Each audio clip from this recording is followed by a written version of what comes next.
5 things about money that banks don't want you to know. Have you ever thought about why banks seem to always have your back when it comes to your money? What if I told you 5 important tips that would help you get back in charge of your money and make better choices? We're going to talk about the things banks don't want you to know about your money in this video. Banks are an important part of our economy, and most of us depend on them for services like savings accounts, loans, and cash accounts. But banks are businesses, and the goal of all businesses is to make as much money as possible. A lot of the time, this means not telling people certain things about money. If you know these secret facts, you can better manage your money, avoid paying fees that aren't necessary, and make smarter choices. Banks make money when you keep your money in a savings account. A savings account is one of the most common things that banks do. A lot of people see it as a safe spot to keep their money and make a little edge. Most people don't know this though, but banks make a lot of money off of the money you put in a savings account. Your savings account earns interest for the bank, but when other customers borrow money, the bank charges them much higher interest rates than the interest they pay you. For instance, the interest rate on your savings account might be 0.05% to 0.10%, but the bank is giving that same money out at rates of 10% or more for loans and credit cards. What the bank makes minus what they pay you is known as the spread. Banks make a lot of money from this spread. While your savings account earns almost nothing, the bank makes a lot of money off of it. Instead of putting big amounts of money in a savings account with low interest rates, think about higher yield options like money market accounts, high-yield savings accounts, or even investing in stocks or bonds. You might get a better return on your money with these choices. Banks make money off of your savings by selling or investing your money at much higher rates than the interest rate they pay you. Instead of putting your money in a savings account, look for better ways to make it grow. Credit cards are made to keep you in debt. Credit cards are one of the things that banks sell that makes them the most money.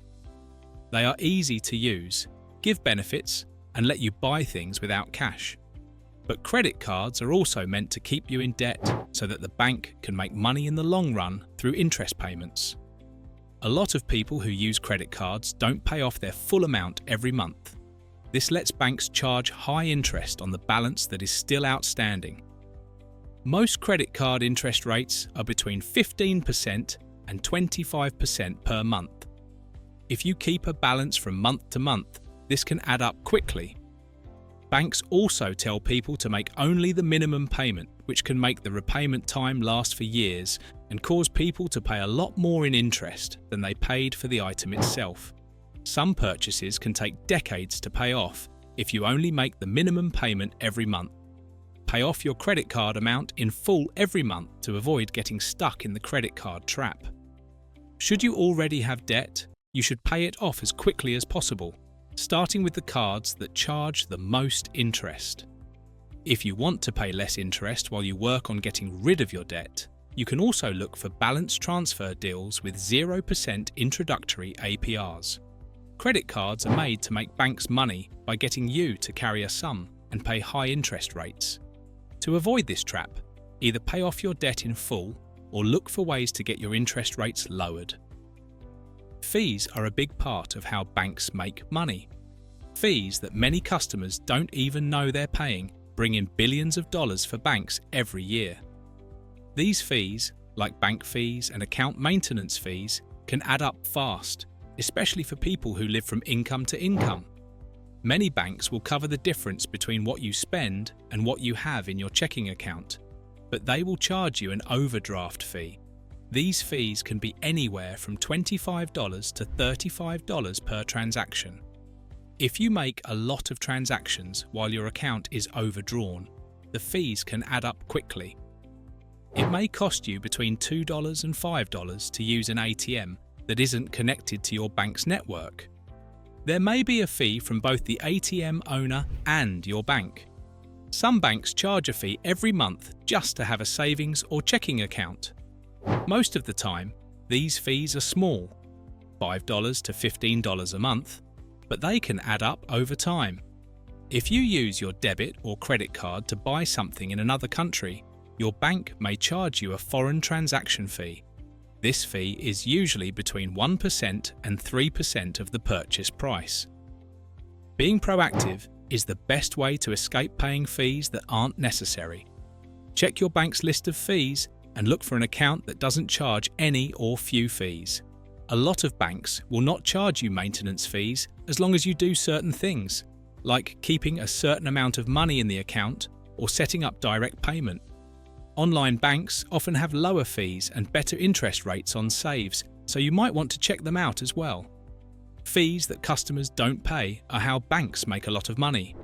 Know about the fees that come with your accounts and try to find ways to lower or get rid of them. The interest on the loan is paid up front. Most banks set up the terms of your loan repayment in a way that helps them, whether it's for a house, a car, or just for personal use. When you first start making payments on your loan, most of your payments will go toward interest instead of the principal amount. This is called front-loading interest.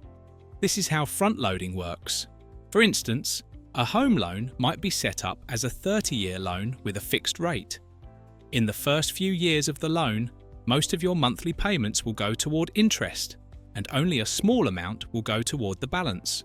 More and more of your payment will go toward paying off the loan over time, but by that time, you'll have already paid a lot of interest. The bank will make most of its money in interest in the first few years, even if you pay off the loan early or refinance. If you want to pay as little interest as possible, you might want to think about making extra payments on the capital. You can lower the amount of interest you pay over the life of the loan by making even small extra payments. When you get a loan, make sure you read the terms carefully and look for ways to make extra payments without being charged extra. The main thing to remember is that banks arrange loans so that interest is paid up front. This way, they make the most money in the first few years. This can be fixed by making extra payments on the debt as often as you can. Sometimes banks don't want what's best for you. It's important to remember that banks are businesses whose main goal is to make money, even though they may act like partners in your financial success. Because of this, their services and suggestions might not always be best for you. Here are some examples of conflicts of interest. Investment products. Mutual funds and retirement accounts are two types of investments that many banks offer. However, the choices they offer may come with high fees or commissions that help the bank more than they help you. Banks may try to get you to take out loans or lines of credit, even if it's not the best thing for your finances. For instance, they might give you a mortgage that is bigger than what you can comfortably pay for, or try to get you to use credit cards to buy things that you can't pay for. To keep yourself safe, always check out a bank's loans and other financial services on your own. To find the best terms and fees, look at what different banks and financial institutions have to offer. You should also talk to a financial advisor who is not part of any company. They can give you unbiased help that is specific to your needs. Banks are businesses, and what they tell you might not always be best for your money. When making big financial choices, be careful, do your homework, and talk to independent financial experts. It's important to know how banks work and how they make money, because they are so important to our finances. You can take charge of your money and make better choices if you know the 5 things banks don't want you to know. If you want to improve your financial situation and stay away from common mistakes, this information can help you. For example, it can help you find better alternatives to savings accounts and avoid credit card scams. Remember that being educated and taking action are key to your financial success. You can make sure that your money works for you instead of just the bank if you know what to do and put in a little work. If you found these insights helpful, make sure to hit that subscribe button and turn on notifications so you never miss out on valuable tips that can help you take control of your finances. Join our community and stay ahead with more content designed to empower your financial future.